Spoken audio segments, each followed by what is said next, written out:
What's going on, everybody? So today we are going to be making some petri dishes and cloning a mushroom. The mushrooms that I'm going to be cloning today are the yellow oysters that the slugs are stealing from me. The majority of the live cultures that I had died. I have a mini fridge and it was filled with grain jars that were all myceliated. They were colonized with healthy mycelium. I had petri dishes. I had liquid cultures. I had many different kinds of different mushrooms in my mini fridge. But when the power went out and came back on, my GFI, the plug that the fridge is plugged into, it tripped. So I didn't realize it. So my mini fridge sat for a long time while my grain jars and liquid cultures began to ferment. So I'm pretty much starting over. The two cultures that you saw in my last video were the only two living cultures that I had left. So what I'm going to do today is add another culture to my library. I'm going to go grab those yellow oysters and clone it. So that's what we got going on here today. First thing going to need is a coffee. Ultimately, it really has nothing to do with any of this. It's just keeping me from getting a ripping migraine. So let's get started. First thing we are going to need is agar-agar powder. This is a vegan substitute for gelatin. And this is what scientists use to make their petri dishes from. So that is what we're going to use. So what we're going to need is the agar-agar powder, a mason jar. For nutrients, there are many different things that can be used for nutrients when making your petri dishes. I am going to be running with light malt extract. You can pick this up from any brewery if there's a local brewery nearby, or you can order it off Amazon. Something else you could also use is honey. Raw honey is the best way to go. Honey is antibacterial.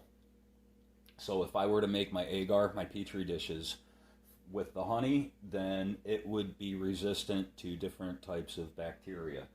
I'm not using the honey today. Something else we could also use, potatoes. Mycelium loves dextrose, glucose, cellulose, sugars, starch. That's what mycelium feeds off of. So there's a lot of different things that you can use for nutrients when it comes to making these petri dishes. But today, we're sticking with the light malt extract, so I'm getting rid of the potatoes. I'm going to put the honey back where it belongs, but I did want to show you what else can be used. There's a lot of different things that can be used. So, ultimately, you could either join dmtworld.net. There's another website called Shroomery. There's a few different websites out there, or you can just go to YouTube. So what we're going to start off with is 400 milliliters of water. You can use tap water. Personally, I prefer distilled water. I need it for my frogs, my poison dart frogs anyway, so I always have distilled water on hand. We are going to need 400 milliliters of distilled water.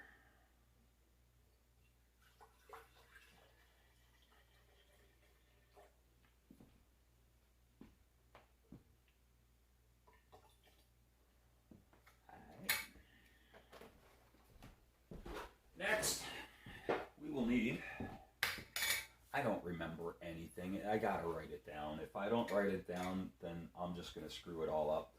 10 grams of agar powder, which means I'm gonna need my scale. I'll be right back. Okay, so something else I had forgotten to mention that we're gonna need condiment cups. Ultimately, that's what the Petri dishes are going to be in. measure out 10 grams of our agar powder. Is it agar or agar? Should probably put it on grams. Ah, crap, I hit the tear button instead.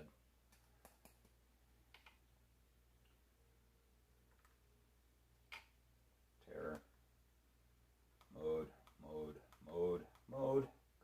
grams. All right, here we go. So we're going to need 10 grams.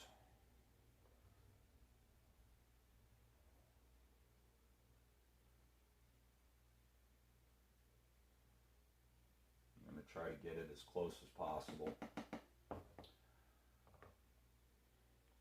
10 grams.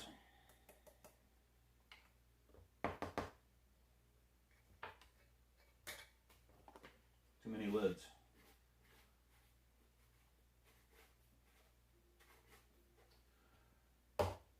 And then, for the light malt extract, we will need 8 grams of light malt extract.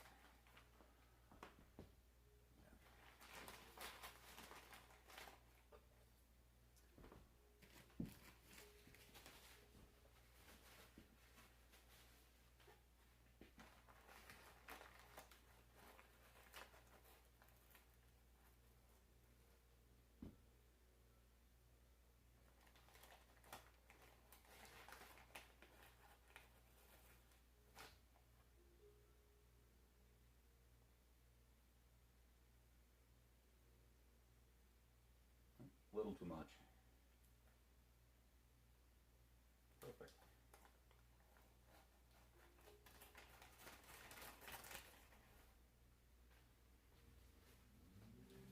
The one thing about this light malt extract is it absorbs moisture so fast. It becomes like super sticky as soon as it hits the atmosphere almost.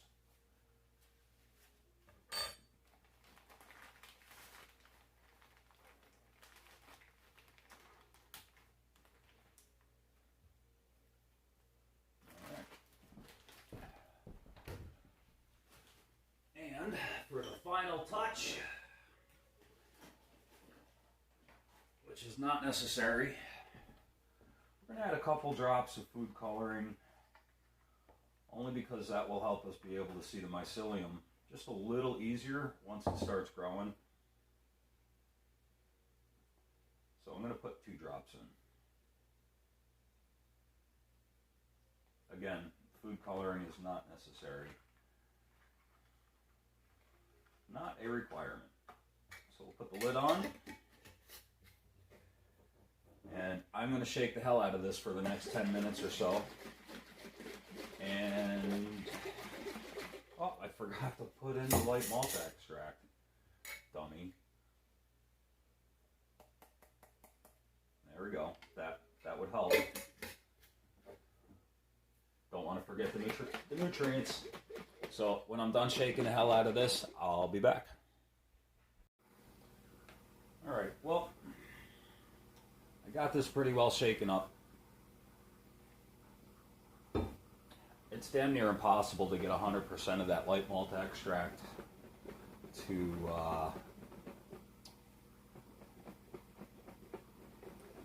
what's the word I'm looking for?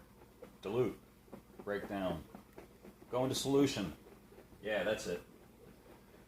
But ultimately, once it gets into the pressure cooker, it's going to start boiling it, and it's going to mix it up. So what we're going to do now is pull the tray out of the bottom of the pressure cooker and drop these rings in.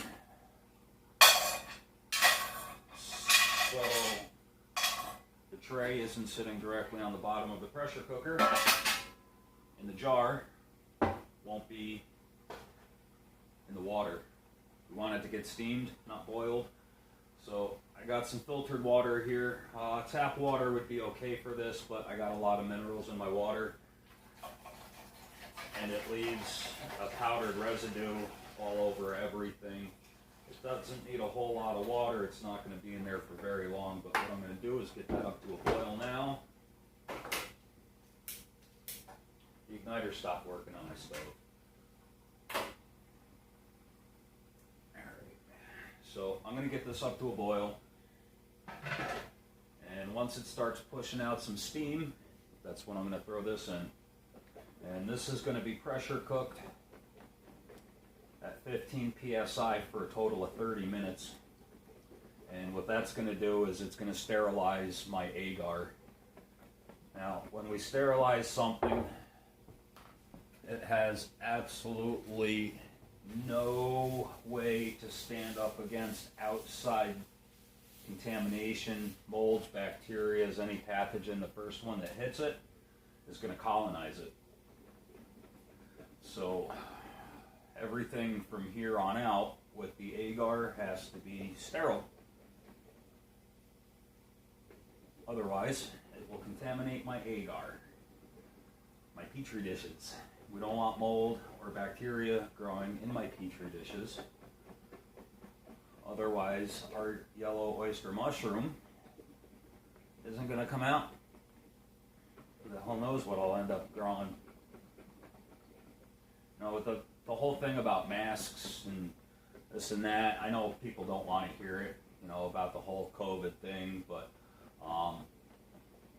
masks do help, and the only reason I actually know this is because working without a mask in the past with my agar dishes would contaminate right out. They'll start growing nasty yellow shit, green shit, black shit, like nasty stuff comes from our mouths. And I'm not saying I'm a dirty person, I'm saying everybody has the same shit within them, and it's no good. So you put a mask on, and ultimately that stops the bacteria from just spreading out into the air, and it doesn't stop it from leaving your body, but it will fall straight down rather than out.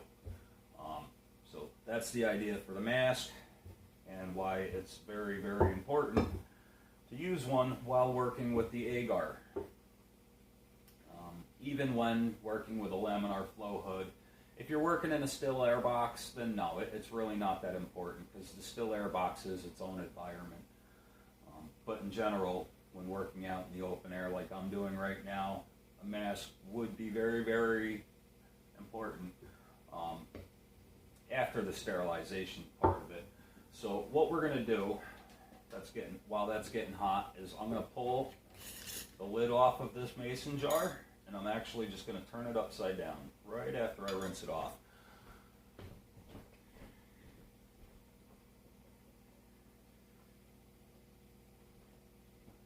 So the purpose of turning the lid upside down is so it doesn't seal. We don't want the lid to seal yet.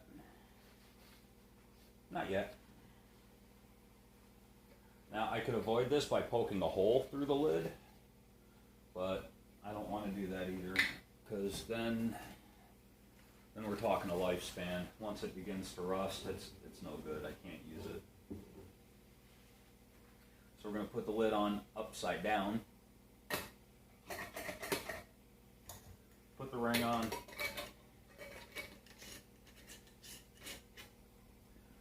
Not real tight, just on.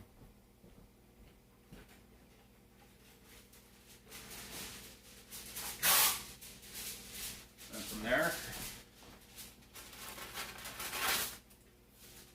just going to cover it with a piece of foil, and that will stop any extra moisture from going inside. How are we doing down here? It's getting there. I didn't put a whole lot of water in there, so it's not going to take long at all to boil. So once that starts boiling, I'll get this in there, I'll lock the lid on, and let it pressure cook at 15 psi for a total of 30 minutes. And I'll be back. Okay, so just a couple minutes have passed by. Now, if you guys or anybody's going to follow and repeat what I'm doing, just remember, do not tighten the lid on your mason jar. If you do, it can explode inside your pressure cooker. So leave it loose, cover it with foil. And it goes. Now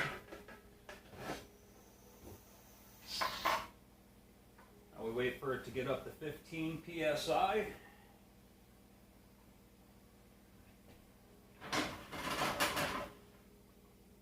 pressure gauge.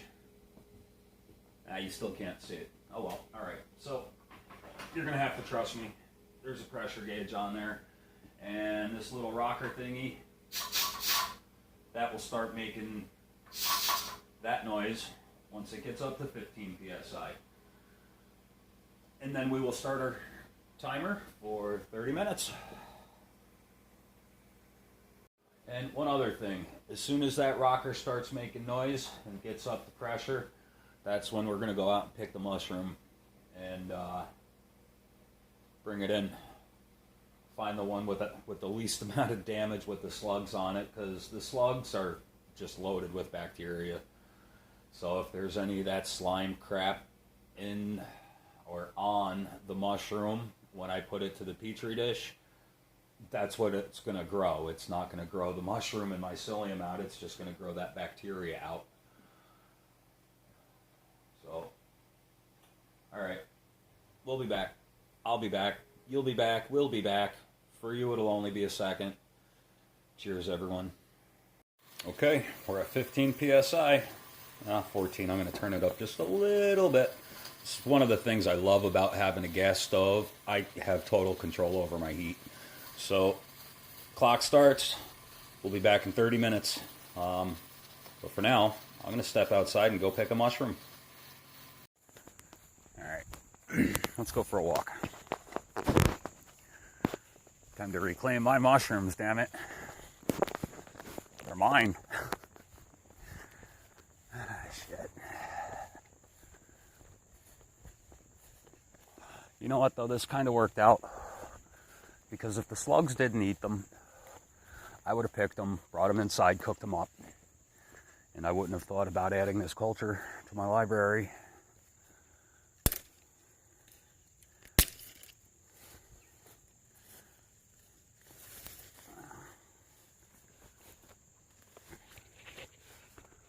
Wow, they're doing a number.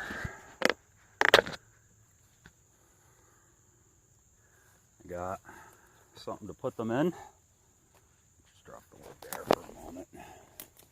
See how many ticks we can pick up while we're in here. So this is what I brought out with me. I wiped it out with alcohol first.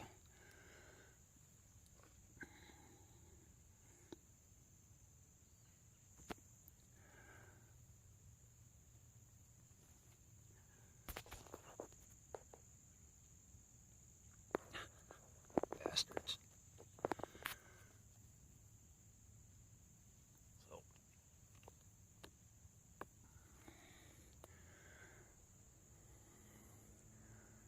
I'm going to make an attempt to clone this. Not only am I going to clone it, I'm going to get a healthy piece to make a new culture. With any luck, I'll have yellow oysters in my library.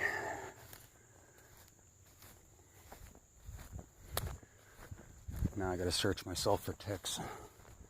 They're really bad on my property.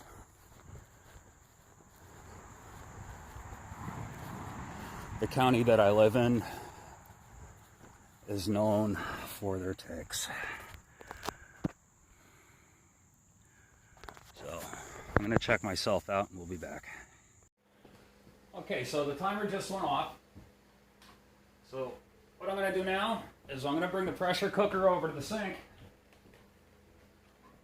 because I need to get the pressure down and the jar out as quick as possible. So I got a little bit of cold water and a pitcher, and I'm just slowly dumping it over the top, over the lid, and it's bringing the pressure down real quick. But I need to get the agar to stop cooking. So we're going to get the lid unlocked.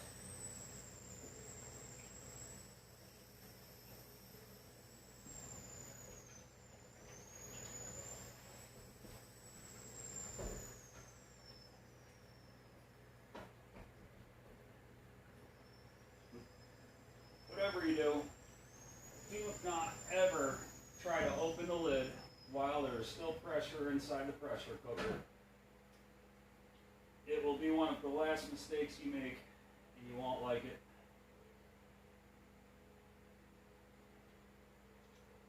Alright, got the lid off. So now I have to let that cool.